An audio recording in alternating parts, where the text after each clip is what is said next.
আমাদের চ্যানেলের সমস্ত গল্পের নোটিফিকেশন সবার আগে পাওয়ার জন্য এখনই সাবস্ক্রাইব করুন আমাদের চ্যানেলটি এবং পাশে থাকা বেল আইকনটি প্রেস করে অল করে দিন। হরেবল উইকেন্ডে আজ আপনার জন্য মঞ্জিল সেনের লেখা গল্প আত্মারা জেগে ওঠে। আজকের গল্পটি আমরা নিয়েছি মঞ্জিল সেনের ভয় সমগ্র এই বইটি থেকে। আজকের গল্প পাঠে এবং গল্পের সূত্রধার আমি অতনু। শুরু হচ্ছে আত্মারা জেগে ওঠে।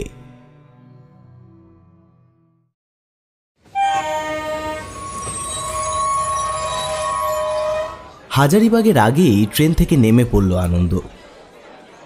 হাজারিবাগই ছিল ওর গন্তব্যস্থল। ওখানে একটা হোটেলে আগাম কিছু টাকা পাঠিয়ে একটা ঘরও ঠিক করে রেখেছে। তবু এই ছোট্ট স্টেশনটা দেখে ওর এত ভালো লেগে গেল যে সুটকেসটা হাতে নিয়ে চট করে নেমে পড়ল। ওর এক সহযাত্রী বলে উঠলেন, এ কি করছেন মশাই? আপনি তো হাজারিবাগে যাবেন বলছিলেন, এখানে নামছেন কেন? এখানে দুদিন থেকে হাজারিবাগ যাব। নামতে নামতে জবাব দিল আনন্দ। আসলে আনন্দ খুব খেয়ালি মানুষ। হঠাৎ মাথায় কিছু চাপলো তো আর কথা নেই, হুট করে সেটা করে বসবে। এ নিয়ে কম হাঙ্গামা পোহাতে হয়নি তাকে, কিন্তু তবু স্বভাব যায় না। বন্ধুরা বলে মাথায় ছিট আছে। দেশভ্রমণ আনন্দর একটা নেশা। সুযোগ পেলেই কোথাও না কোথাও বেরিয়ে পড়ে। একটা সওদাগুড়ি অফিসে ও চাকরি করে, ভালোই মাইনে পায়। তাছাড়া ওর বাবা ওর জন্য যা বিষয় সম্পত্তি রেখে গেছেন তাও কম নয়। একা মানুষ, বয়স 30-এর কোঠায়। বোহেমিয়ান জীবনযাপনেই ওর আনন্দ। শালমহুয়ায় ঘেরা লাল রঙের এই ছোট্ট স্টেশনটা ওকে যেন হাতছানি দিল। অথচ এখানে নামার কোনো প্ল্যানই ছিল না। জায়গাটার নামই শোনেনি কখনো। টিকিট কালেক্টর ওর টিকিট দেখে অবাক হয়ে ওর মুখের দিকে তাকিয়ে বললেন, এ তো হাজারিবাগের টিকিট।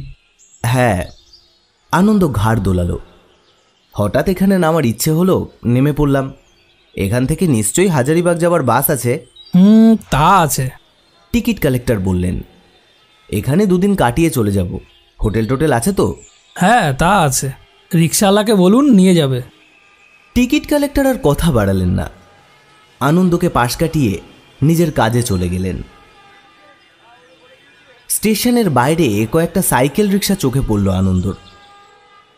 হাঁটতে হাঁটতে স্টেশনের বাইরে এসে একজন রিক্সাওয়ালাকে ডেকে রিক্সাতে উঠে পড়ল। রিক্সাওয়ালা ছোকরা গোছের। আনন্দ বলল, একটা ভালো হোটেলে নিয়ে চলো। সাথে যোগ করল, বাঙালি হোটেল হলেই ভালো হয়। জি সাবজি বলে রিক্সাওয়ালা ছোকরাটা প্যাডেলে চাপ দিল। কিছুক্ষণের মধ্যেই একটা হোটেলের সামনে রিক্সাটা এনে দাঁড় করালো ছোকরাটা। হোটেলটা শহরের মাঝখানে। মোটামুটি পছন্দ হলো আনন্দর, কিন্তু ও আশ্চর্য হলো অন্য দুটি কারণে। প্রথমত, হোটেলে সে ছাড়া আর কোনো বাসিন্দা নেই। দ্বিতীয়ত, ওকে দেখে হোটেলের মালিক খুশি হয়েছে বলে মোটেই মনে হলো না। বরং একটু যেন অপ্রসন্ন মুখে জানতে চাইলেন কতদিন থাকবে। আরও একটা কথা, হোটেলটা দোতলা, তবে খুব বড় নয়। কিন্তু একজন ছোকরা ছাড়া কাজকর্মের আর কোনো লোক চোখে পড়ল না। হয়তো এখন অফ সিজন, তাই লোকজন ছুটি নিয়েছে। আনন্দ ভাবল, ছোকরাটার নাম সুরজ, অর্থাৎ সূর্য। তার চোখে মুখে কেমন যেন একটা ভীত সচকিত ভাব। ব্যাপারটা ঠিক বুঝতে পারল না আনন্দ। ওই ছেলেটাই দোতলায় একটা ঘরে আনন্দ সুটকেসটা বয়ে নিয়ে গেল। ঘরের সব জানলা খুলে একটা ঝাঁটা দিয়ে ঘরের আসবাব ঝাড়পুছ করতে লাগলো। হোটেলে কি আমি একাই? আনন্দ জিজ্ঞেস করল। ছেলেটি ঘাড় দুলিয়ে জবাব দিল, হ্যাঁ, এই সময় এখানে কেউ আসে না। কেন? আনন্দ জিজ্ঞেস না করে পারল না। ছেলেটা ওর মুখের দিকে অদ্ভুত দৃষ্টিতে তাকালো। ওর চোখে মুখে ভয়ের চিহ্ন স্পষ্ট হয়ে উঠল। তারপর দুপাশে ঘাড় নেড়ে বলল, বলতে পারবো না। একটু যেন তাড়াতাড়ি ছেলেটা ঘর থেকে চলে গেল।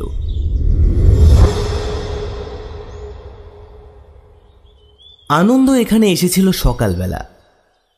চা পাওয়া যাবে কিনা জিজ্ঞেস করার জন্য ও ঘর থেকে বেরিয়ে নিচে নামছিল। চোখে পড়ল রিসেপশন কাউন্টারের সামনে হোটেলের মালিক সুরাজের সঙ্গে নিচু গলায় কি যেন কথা বলছেন, আর ছেলেটা ঘাড় নাড়ছে। ওকে দেখে ভদ্রলোক চুপ করে গেলেন। ব্যাপার কি? আনন্দর মনে হলো এই হোটেলে কিছু একটা রহস্য আছে। কোনো হোটেলেই অতিথি অবাঞ্ছিত নয়, বরং তাদের নিয়ে কাড়াকাড়ি পড়ে যায়। আর এটা ছোট জায়গা, গমগমে শহর নয় যে দলে দলে বাইরের লোক এসে ভিড় করছে। হোটেলের মালিকের নিঃশ্বাস ফেলার সময় নেই। আনন্দ একটু গলা খাকিয়ে বলল,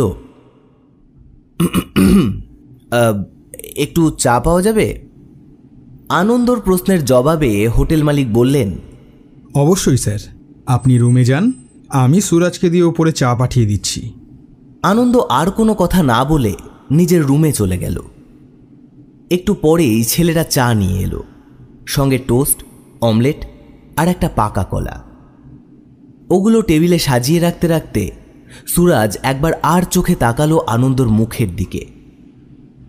আনন্দর সন্দেহটা আরো ঘনীভূত হল। কি ব্যাপার? হোটেল মালিক কি কোনো অপরাধের সঙ্গে জড়িত? যারা এখানে এসে ওঠে তাদের সর্বস্ব লুট করা তার আসল উদ্দেশ্য নয় তো? এমন দু একটা হোটেলের কথাও শুনেছিল যেগুলো আসলে শিকার ধরার ফাঁদ। শাঁসালো খদ্দের ধরে এনে তাদের সর্বশান্ত, এমনকি খুন করে লাশ গুম পর্যন্ত করা হয়। হোটেলটা একটা আড়াল মাত্র, পুলিশের চোখে ধুলো দেবার একটা ফন্দি। এই, এদিকে আয়। একটু ধমক দিয়েই সুরজকে ডাকলো আনন্দ। ছেলেটা ভয়ে ভয়ে সামনে এসে দাঁড়ালো। কি ব্যাপার? কি আমাকে দেখে তখন হঠাৎ চুপ করে গেলি কেন তোরা? কি হয় এখানে? ছেলেটা যেন একেবারে আকাশ থেকে পড়ল। বলল, কুছ নেই বাবুজি, ভুল ভাবছেন। এটা খুব ভালো হোটেল, আপনি চাইলে বাইরে থেকে খোঁজ নিতে পারেন। তাই নেব, আনন্দ বেশ ঝাঁজের সঙ্গে বলল।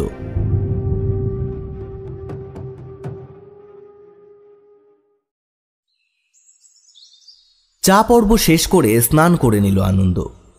তারপর ঘরের দরজায় তালা লাগিয়ে বেরিয়ে পড়ল। রাস্তায় লোকজন কম, দোকানপাটও যা আছে প্রায় অর্ধেক বন্ধ। এখানে কি কোনো পরব চলছে নাকি? আনন্দ ভেবে পেল না। যাই হোক, একটা মনোহারি দোকানে ঢুকে ও একটা টুথপেস্ট আর এক প্যাকেট ব্রেড কিনল। তারপর কথায় কথায় দোকানদারকে এই হোটেলের সম্বন্ধে জিজ্ঞেস করল। ও যে এখানে উঠেছে তা বলল না। দোকানদার বিহারি বলল, খুব ভালো হোটেল, মালিক খুব সৎ, যারা ওখানে ওঠেন তাদের খুব দেখভাল করেন। ও আচ্ছা, তা রাস্তায় লোকজন এত কম কেন? আনন্দর এ প্রশ্নের জবাব দেওয়ার সময় দোকানদারের মুখে যেন একটা ছায়া পড়ল। গলা নিচু করে বলল, বাবুজি, আপনি বাইরের থেকে এসেছেন, নতুন মানুষ, তাই বলছি সাবধানে চলাফেরা করবেন, রাত্রিরে বাইরে বেরোবেন না, অন্তত কাল রাত্রিরে ভুলেও রাস্তায় পা দেবেন না। কি আছে কাল রাত্রে? আনন্দ কৌতূহলী হয়ে উঠল। সে বাবুজি অনেক কথা, আপনি বেড়াতে এসেছেন, বেড়ান, খাওয়া দাওয়া করুন, রাত্রিরে বেরোবেন না, ব্যাস। কেউ আপনার ক্ষতি করবে না, এখানকার মানুষ খুব ভালো। দোকান থেকে বেরোবার আগে আরও দুটি বিষয় জানতে পারল আনন্দ। ওর হোটেলের মালিকের নাম হ্যারিস মণ্ডল, একজন খ্রিস্টান। বোধহয় হরিস থেকে নাম বদলে হয়েছে হ্যারিস। আর দ্বিতীয় ব্যাপারটি হল এখানকার বাসিন্দাদের অনেকেই খ্রিস্টান। হাজারীবাগের খুব কাছে এ অঞ্চলে একসময় নিম্নবর্ণের ও আদিবাসী মানুষের বসতিই ছিল বেশি। তাদের ওপর বর্ণ হিন্দুদের নানা রকম অবিচারের সুযোগ নিয়ে মিশনারিরা এগিয়ে এসেছিলেন, খ্রিস্ট ধর্ম প্রচারে তৎপর হয়েছিলেন। মিশনারিরা দরাজ হাতে সাহায্যও দিয়েছিলেন, ফলে দলে দলে মানুষ খ্রিস্টান হয়েছিল। এখানে একটা গির্জা আছে, প্রতি রবিবার সেখানে উপাসনা হয়। গির্জার পাদ্রী একজন দক্ষিণ ভারতীয় খ্রিস্টান। বাইরের কাজ মিটিয়ে হোটেলে ফিরে এসেছিল আনন্দ।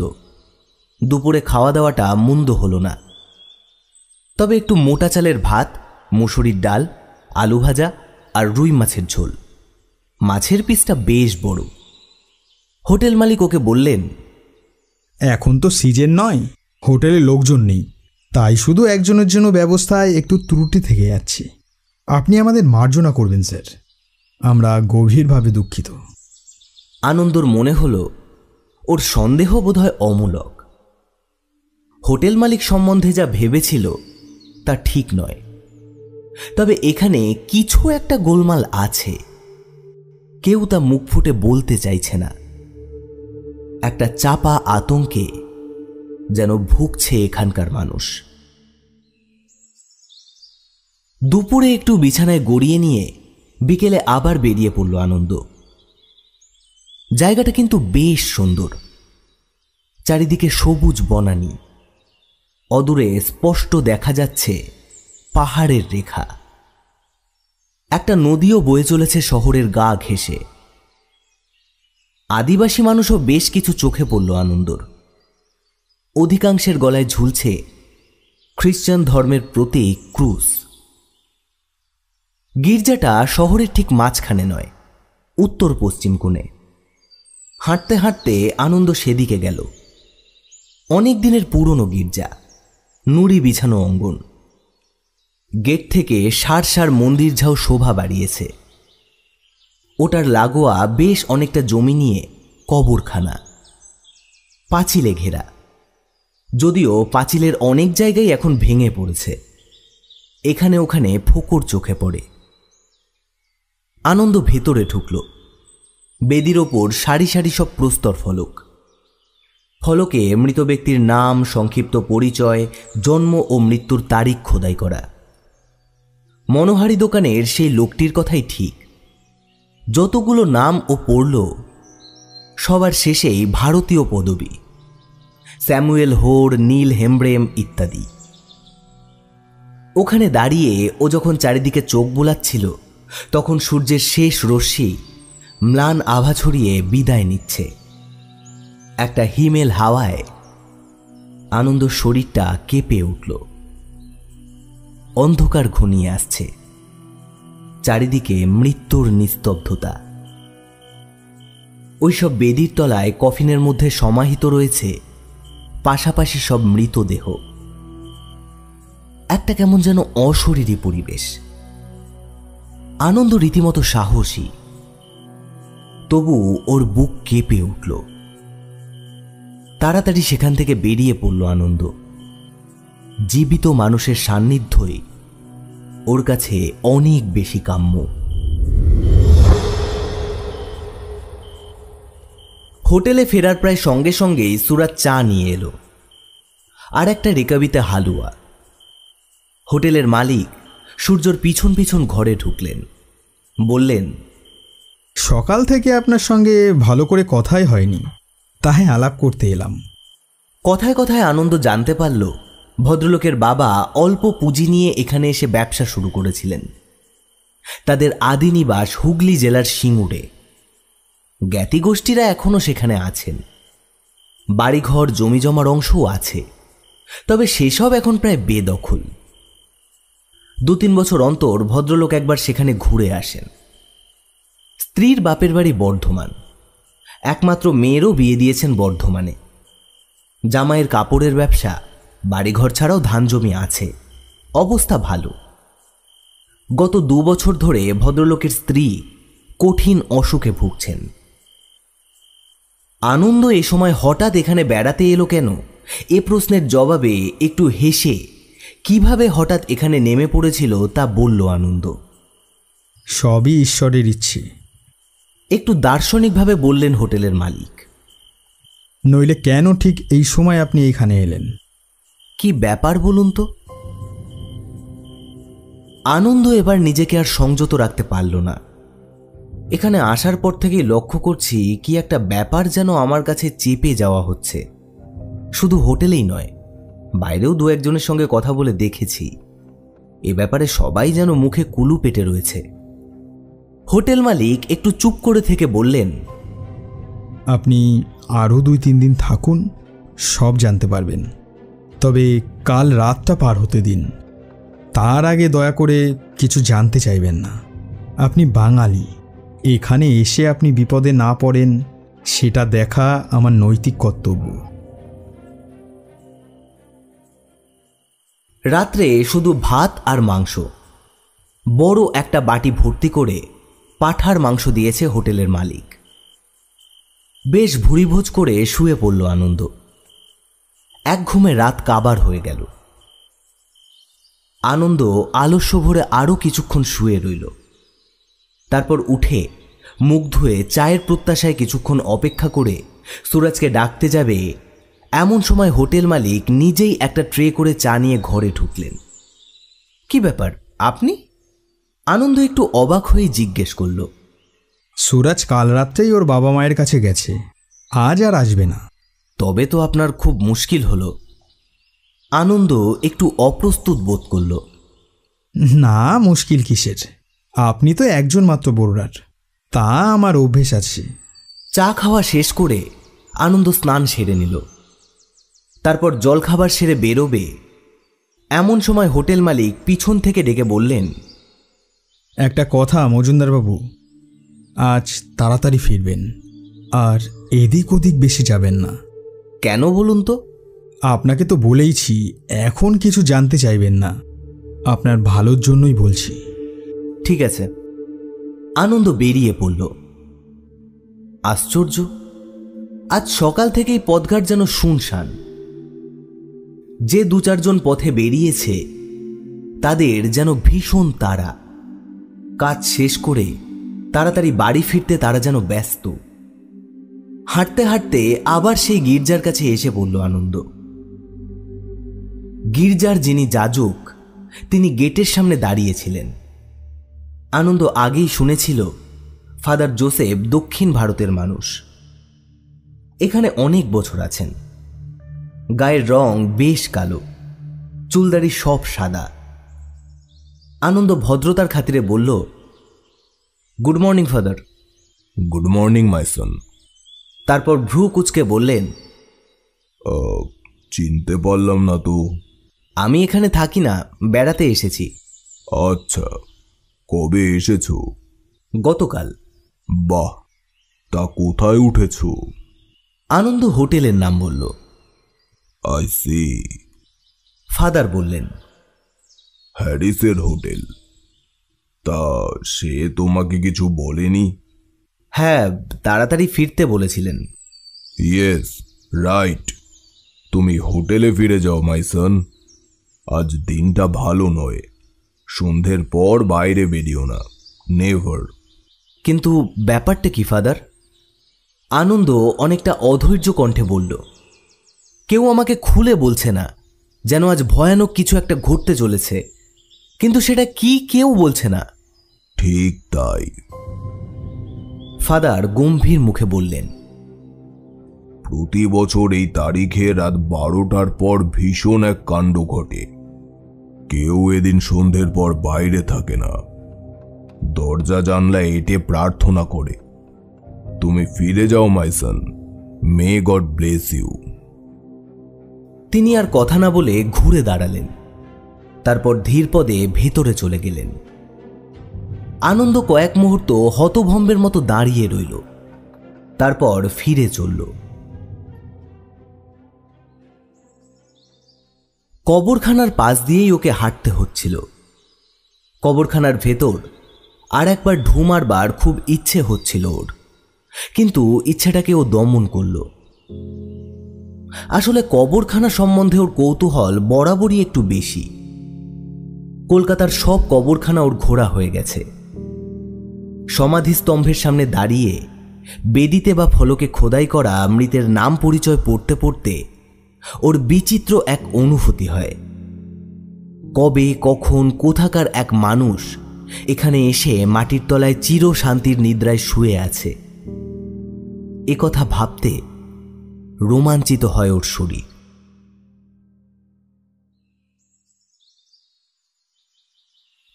আনন্দ হোটেলে ফিরতেই মালিক যেন স্বস্তির নিঃশ্বাস ফেললেন।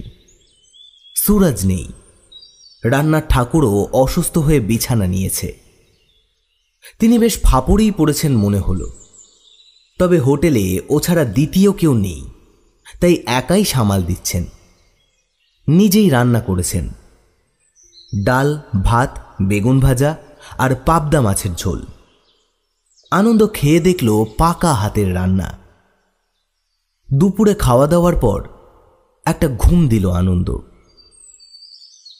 ঘুম যখন ভাঙল তখন দুপুর গড়িয়ে বিকেল। চোখে মুখে জল দিয়ে ও নিচে নেমে এলো। হোটেল মালিক যেন ওর জন্যই অপেক্ষা করছিলেন। বললেন, উঠেছেন? আপনার জন্যই বসে আছি, এবার চা বানাবো। চা খাওয়া শেষ করে আনন্দ ভাবল বেলা থাকতে থাকতেই একটু ঘুরে আসবে, অন্ধকার হবার আগেই ফিরবে। ওকে বেরোতে দেখে হোটেল মালিক বলে উঠলেন, এ কি, আপনি বেরোচ্ছেন? একটু ঘুরে আসি, বেড়াতে এসে ঘরবন্দি থাকার কোনো মানে হয় না। তাছাড়া এখনো তো বেলা রয়েছে, সন্ধ্যার আগেই ফিরে আসব।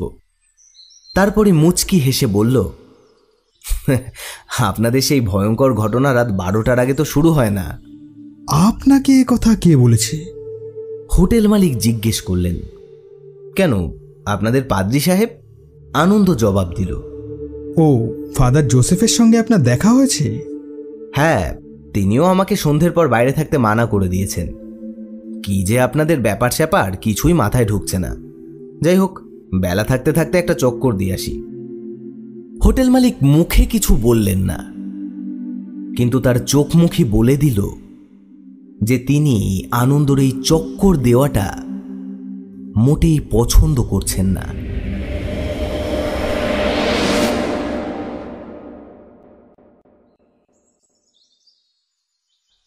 নির্জন রাস্তা, দোকানপাট সব বন্ধ। যেন এক অলিখিত বন্ধের ডাকে সবকিছুর গতি স্তব্ধ হয়ে গেছে।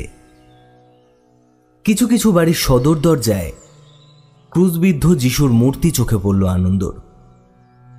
কপাটে লটকানো রয়েছে, যেন দরজা দিয়ে অশুভ কিছু ভেতরে ঢুকতে না পারে। আনন্দ হাঁটতে হাঁটতে নদীর ধারে চলে গেল। বেশ কিছুক্ষণ সেখানে দাঁড়িয়ে থাকার পর ফেরার পথ ধরল। ফেরার সময় একটু ঘুরে গির্জার পাশ দিয়ে হাঁটছিল। হঠাৎ কি মনে হলো, কবরখানার মধ্যে ঢুকে পড়ল আনন্দ। একটা দুর্নিবার আকর্ষণই যেন ওকে নিয়ে গেল ওখানে। ভেতরে ঢুকেই অবাক হয়ে গেল আনন্দ। সমাধিস্তম্ভের প্রত্যেকটা বেদির ওপর ফুল ছড়ানো। তবে কি আজ এখানে খ্রিস্টানদের কোনো পরব ছিল? নইলে সব বেদিতে ফুল দেওয়া হবে কেন? কিন্তু খ্রিস্টানদের এমন কি পরব আছে যে একই দিনে সবার বেদিতে ফুল দিতে হয়? অন্তত ওর তো জানা নেই। নিশ্চয় সকাল বা ভোরের দিকে এখানকার মানুষ এসে এই ফুল দিয়ে গেছে। কারণ মৃত্যুবার্ষিকীতে তার বেদিতে ফুলের স্তবক দিয়ে তাকে স্মরণ করা নয়, এ যেন সর্বজনীন স্মরণ তিথি। কবরের মাঝখানে একটা মহুয়া গাছ। গাছটার চারপাশে গোল করে বাঁধানো। ঝরে পড়া মহুয়া ফুলে ভরে আছে ওই শান বাঁধানো গোল বেদিটা। আনন্দ সেই বেদির ওপর বসে পড়ল। তারপর দু আজলা ভরে মহুয়া ফুল তুলে নাকের কাছে ধরল। একটা মদির আবেশ যেন আচ্ছন্ন করে ফেলল তাকে। ওর আর উঠতে ইচ্ছা করছে না, আলস্য নেমে এসেছে শরীরে। সেই সঙ্গে একটা অপ্রতিরোধ্য শক্তি যেন ওকে ওখানে আটকে রাখতে চাইছে। মহুয়া ফুলের মাদকতায় ওর দু চোখ বুজে আসছে। দুপুরে ও খুব ঘুমিয়েছে, তবু এখন দু চোখের পাতা ভারী হয়ে আসছে। নিজের অজান্তেই ঘুমিয়ে পড়ল আনন্দ। শুয়ে পড়ল শান বাঁধানো বেদির ওপর।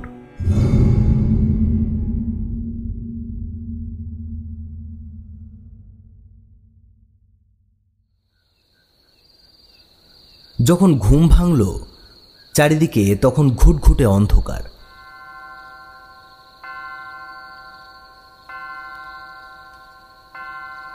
গির্জার ঘড়িতে ঢং ঢং করে ঘোষণা করল রাত 10টা। তখনই আনন্দর খেয়াল হলো ও কোথায় আছে। একটা হিমশিহরণ বয়ে গেল ওর শরীরে। তারপরই ও শুনতে পেল চারিদিকে ফিসফিসানি। ওকে ঘিরে কারা যেন ফিসফিস করছে, কিন্তু কাউকে দেখতে পাচ্ছে না ও। কে কে? আনন্দ প্রায় চেঁচিয়ে উঠল। একটা চাপা হাসির শব্দ ভেসে এলো, একসঙ্গে অনেকের চাপা হাসি। শব্দটা কিন্তু আসছে নিচ থেকে, যেখানে সমাধিস্তম্ভের তলায় সমাহিত আছে সারি সারি মৃতদেহ। ভীষণ আতঙ্কে কেঁপে উঠল ওর সর্বাঙ্গ। কোনো মতে উঠে দাঁড়িয়ে ওখান থেকে বেরোবার জন্য আনন্দ গেট লক্ষ্য করে ছুটল।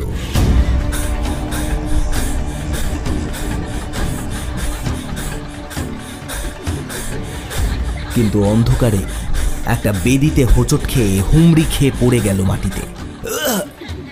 পরেক্ষণেই উঠে দাঁড়ালো, আবার ছুটল এবং আবারও পড়ে গেল। যতবারই ও উঠে ছুটতে যায় ততবারই শান বাঁধানো চৌকো বেদি ওকে যেন আটকে দিচ্ছে। হাঁটু কনুই ছড়ে গিয়ে জ্বালা করছে, ঠোঁট কেটে লোনা হয়ে উঠেছে মুখের স্বাদ। কিন্তু কোথায় গেট সেটা যেন হারিয়ে গেছে। আনন্দ এখানে বন্দী, এখান থেকে আর কোনোদিন ও বেরোতে পারবে না। বাকি জীবনটা কাটাতে হবে ওই মৃতদের সঙ্গে। পেছন থেকে ভেসে আসছে শরীরের রক্ত হিম করা হাসি, অমানসিক অপার্থিব হাসি। একটা কাঁপুনি ওকে যেন দাঁড়াতে দিচ্ছে না। আনন্দ আর সহ্য করতে পারল না, প্রাণপণে চিৎকার করে উঠল, ফাদার, ফাদার জোসেফ, আপনি কোথায়? আমাকে বাঁচান, আমাকে বাঁচান! সেই অপার্থিব হাসির শব্দটা যেন আরো বেড়ে গেল। Father, father! হঠাৎ গির্জার ভিতর দোতলায় একটা ঘরের জানলার কাছে আলো দেখা গেল। ওর চিৎকার বোধহয় শুনতে পেয়েছে কেউ। ও আবার চেঁচিয়ে উঠল, ফাদার, ফাদার, ফাদার জোসেফ! একটা কান্না ঠেলে বেরিয়ে আসতে চাইছে ওর গলা থেকে। একটু পরেই একটা আলোর রেখা দেখা গেল, ওর দিকেই এগিয়ে আসছে। পেছনে সাদা আলখাল্লা পড়া একটা মূর্তি। ফাদার, আমি এখানে, আমাকে বাঁচান, আমি চলতে পারছি না। আলোটা আরো এগিয়ে এলো।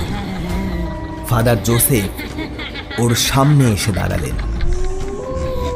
তার বাঁ হাতে একটা লণ্ঠন আর ডান হাতে ধরা রয়েছে ক্রুশবিদ্ধ যিশুর এক মূর্তি। সেটা তিনি এমনভাবে বাড়িয়ে ধরেছেন যেন প্রতিরোধ করতে চাইছেন এক অদৃশ্য অশুভ শক্তিকে। ফাদার, ফাদার, আমাকে বাঁচান, আমাকে আমাকে এখান থেকে নিয়ে চলুন, কান্নার আবেগে থরথর করে কেঁপে উঠল ওর শরীর। আমার কাঁধে হাত দিয়ে হাঁটো, কোনো ভয় নেই, গড ইজ উইথ আস। তিনি বাইবেলের বাণী উচ্চারণ করতে লাগলেন আর যিশুর মূর্তিকে তুলে ধরলেন মাথার উপর।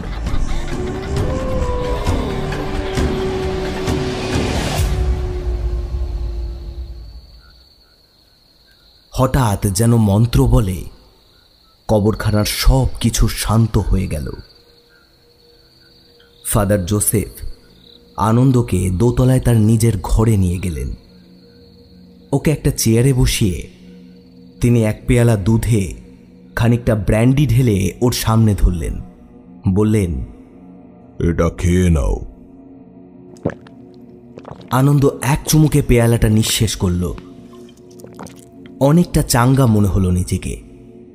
ফাদার জোসেফ ওকে কিছুক্ষণ সময় দিলেন, তারপর বললেন, কেন এসেছিলে এখানে? তোমাকে আমি সকালবেলা সাবধান করে দিয়েছিলাম। বিকেলে একটু বেরিয়ে সন্ধ্যের আগেই হোটেলে ফিরবো মনে করে বেরিয়েছিলাম, কিন্তু কিসের যেন একটা আকর্ষণ ওই কবরখানায় ঢুকে পড়েছিলাম। তারপর কখন যে ঘুমিয়ে পড়েছি জানি না।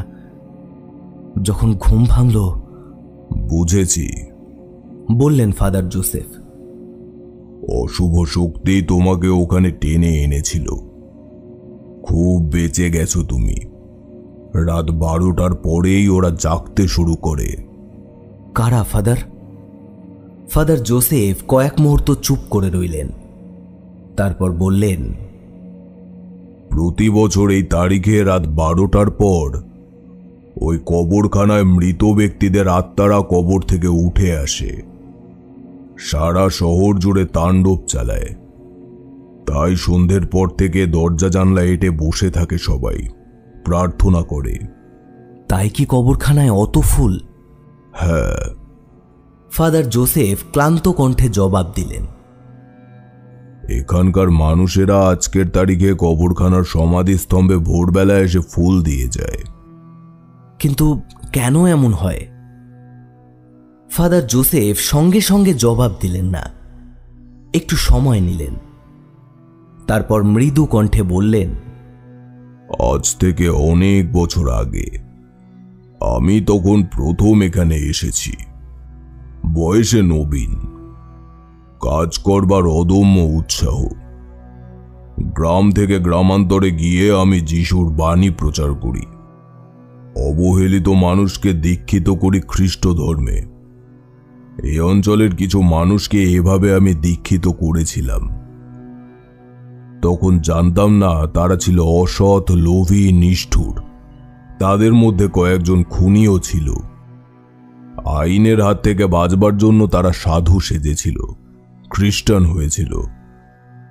আমি তাদের রক্ষা করেছিলাম, কিন্তু তাদের স্বভাবের পরিবর্তন হয়নি। তাদের সবারই মৃত্যুর কারণ ছিল অস্বাভাবিক, ইংরেজিতে যাকে বলা হয় ভায়োলেন্ট ডেথ। তারা যে অমন হিংস্র আর পাপী ছিল তা আমি বুঝতে পারিনি। ফাদার জোসেফের গলায় বেজে উঠল অনুশোচনার সুর। আমি তাদের ভালো করতে চেয়েছিলাম, কিন্তু পারিনি। তাদের মৃত্যুর পর খ্রিস্টান ধর্মমতে এই কবরখানায় তাদের সমাহিত করা হয়েছিল। কয়েক বছর শান্তিতেই কেটেছিল। তারপর একদিন, একটু থেমে ফাদার জোসেফ বললেন, একদিন অমাবস্যার গভীর রাতে তাদের আত্মা কবর থেকে জেগে উঠল। আজকের রাতটাই তারা বেছে নিয়েছিল, কারণ আজ খুব অশুভ দিন। রাত 12টার পর ওরা পূর্ণ শক্তিতে জেগে ওঠে। প্রথম প্রথম ওই দুষ্টু আত্মারাই জাগছিল, পরে যারা ভালো তাদের আত্মাকেও তারা জাগিয়ে দুষ্কর্মের সঙ্গী করে নেয়। সারা রাত তারা রাস্তায় রাস্তায় তাণ্ডব করে। সে এক নারকীয় কাণ্ড। আগে তারা আমাকে ভয় পেত, আমি তাদের সামনে দাঁড়ালে পালিয়ে যেত, কিন্তু এখন আর আমাকে গ্রাহ্য করে না। আমাকে শেষ করবার চেষ্টাও করেছিল। তাদের অশুভ শক্তির মোকাবেলার জন্য তাই আমাকে সর্বশক্তি প্রয়োগ করতে হয়। যত ভয়ঙ্করই তারা হোক না কেন, যিশুর মূর্তির সামনে তারা কুঁকড়ে যায়। অশুভ শক্তির সেখানেই পরাজয়। আজকের রাতে আমি ঘুমাই না, প্রার্থনা করি। তাই তোমার চিৎকার শুনতে পেয়েছিলাম। যিশুই তোমাকে রক্ষা করেছেন।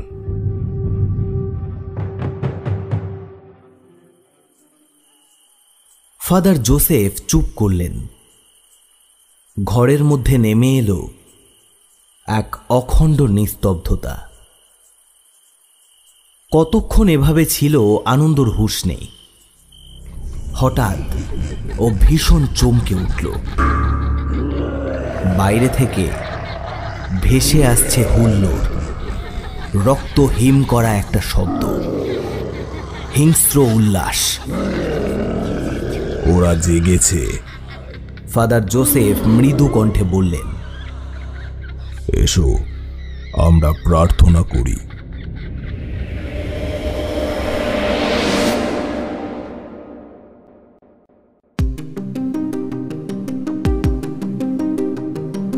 শুনলেন আত্মারা জেগে ওঠে।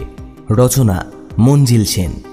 টিকিট কালেক্টরের চরিত্রে সম্পদ, হোটেল ম্যানেজার অমিত, ছোকরা ঋত্বিক, রিক্সাওয়ালা শুভম, আনন্দ সহযাত্রী বিহারি দোকানদার ফাদার এবং গল্প পাঠে অতনু, আবহ এবং প্রচ্ছদ টিম হরেবল উইকেন্ড। সমগ্র পরিচালনা এবং পরিকল্পনা অতনু। শেষ হলো আত্মারা জেগে ওঠে।